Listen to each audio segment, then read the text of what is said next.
Alors, écoutez, déjà, c'est un thriller, mais sur fond d'anticipation, avec une touche de science-fiction. Mais à dire vrai, ça parle de nous en tant qu'espèce humaine, notre grandeur, de nos petitesses, de nos espoirs, de nos doutes, de notre cupidité, de notre générosité et de nos limites, de cette propension à se croire grand alors qu'on est insignifiant à l'échelle de l'univers, et de cette complexité de la vie sociale et de son organisation, je dirais, qui nous conduit à certaines aberrations et à certaines exagérations.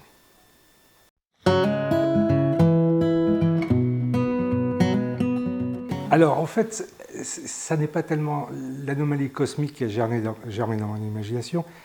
Ce qui a réellement germé, c'est la conséquence de l'anomalie. J'ai imaginé l'anomalie en fonction du but que je voulais atteindre, à savoir cette augmentation soudaine et destructrice, en quelque sorte, ou salvatrice, ça le lecteur le verra, de notre espérance de vie et de l'espérance de vie de toute chose vivant sur Terre. À partir de là, je me suis demandé comment une telle chose pouvait arriver, et la seule façon, si j'ose dire, que j'ai trouvée, c'était d'avoir recours à la science-fiction et d'imaginer un tel phénomène, sachant que dans la plupart des cas, que ce soit film ou roman, les anomalies conduisaient toujours à des catastrophes et à des attentes d'apocalypse et de fin du monde, ce que je ne souhaitais pas en l'occurrence, je dirais même bien au contraire.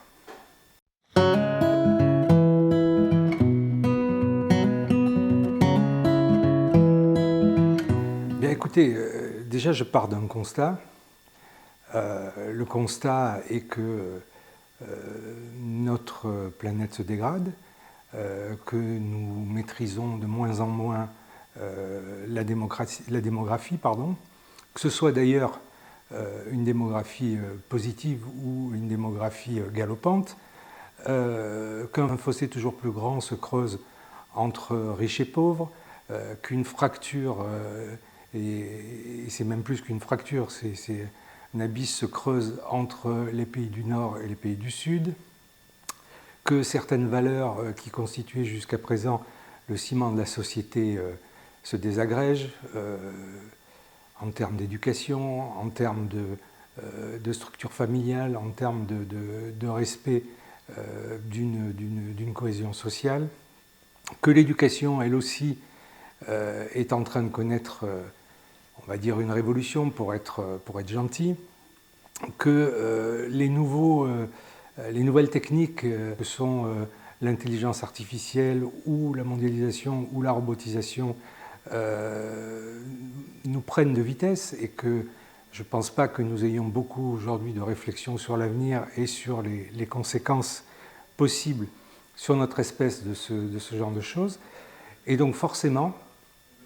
je dirais que l'ensemble de ces phénomènes conjugués à la propension que nous avons à être cupides, à vouloir amasser, à vouloir rechercher à tout prix le profit de court terme à défaut d'une évolution maîtrisée et d'une croissance maîtrisée, peuvent nous conduire, et moi je le pense, nous conduiront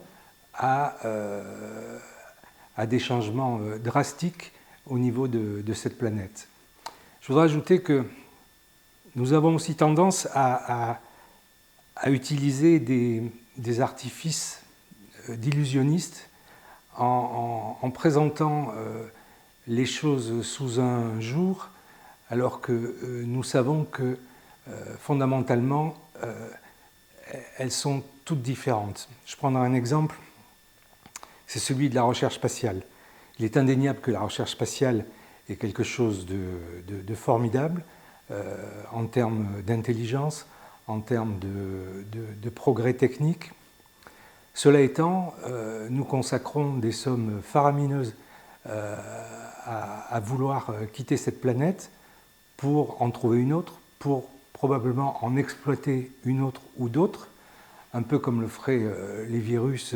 sur un corps qui commence à s'affaiblir, alors qu'il n'y a qu'un satellite sur lequel nous puissions vivre, c'est le nôtre.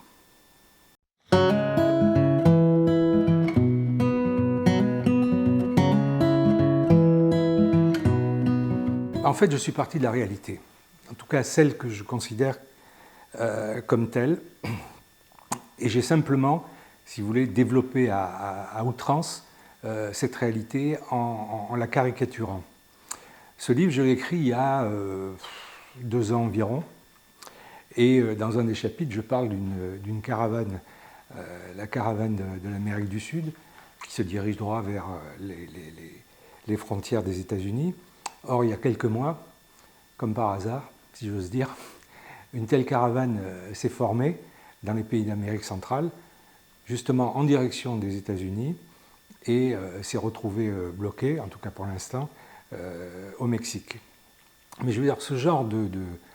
d'exemples, on peut les multiplier, ceux de l'intelligence artificielle en l'espace de 2 ans, les progrès qui ont été accomplis et les conséquences visibles de cette révolution sont absolument frappants. Quand on entend que British Telecom s'apprête à supprimer 40% de ses postes pour les remplacer par de l'intelligence artificielle, on se rend bien compte que nous touchons déjà, du moins de mon point de vue, à certaines limites. Et si on prend alors le problème démographique, je dirais que c'est encore plus criant. Il y a un chiffre qui est sorti il y a 2 jours, où en Corée et au Japon, le taux de fécondité est tombé à 0,8 ou 0,9%, quand dans les pays d'Afrique, il est à 6, voire 7. Donc c'est quelque chose qui nécessairement aura des conséquences. Dès l'instant où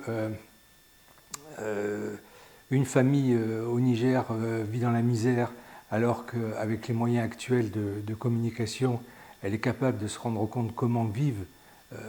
d'autres humains sur cette même terre à quelques milliers de kilomètres de là, où dans certains pays coule le lait et le miel, je ne vois pas comment ces gens-là ne pourraient pas avoir envie ou besoin simplement de mieux vivre et d'essayer d'avoir également leur part de cet Éden. Je veux dire, je me mets à la place de ces populations, ce qui fut le cas d'ailleurs de mes grands-parents, qui sont partis eux d'Italie à une période où c'était extrêmement difficile de vivre, où il y avait une réelle misère, et qui sont venus à pied d'Italie pour s'installer en France, parce que la France présentait de meilleures perspectives d'avenir pour eux et pour leurs enfants. On est exactement dans le même cas de figure, et je pense que ça ne va faire que s'accélérer.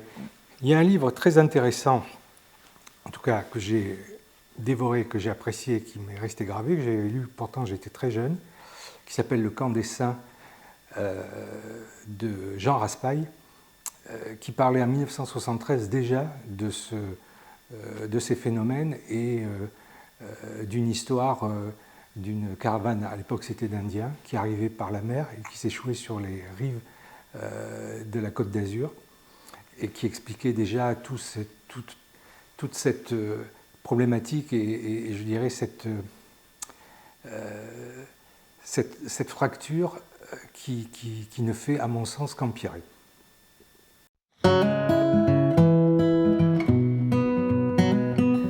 Alors, ce que j'en retire, c'est que je me suis rendu compte que écrire, c'est une chose. Livrer un produit, si j'ose dire, fini ou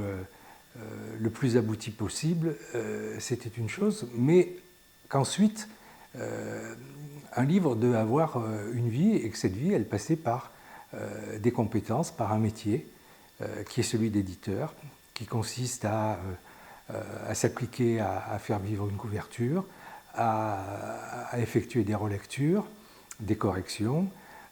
à le distribuer bien entendu, et à le promouvoir. Donc, si vous voulez, c'est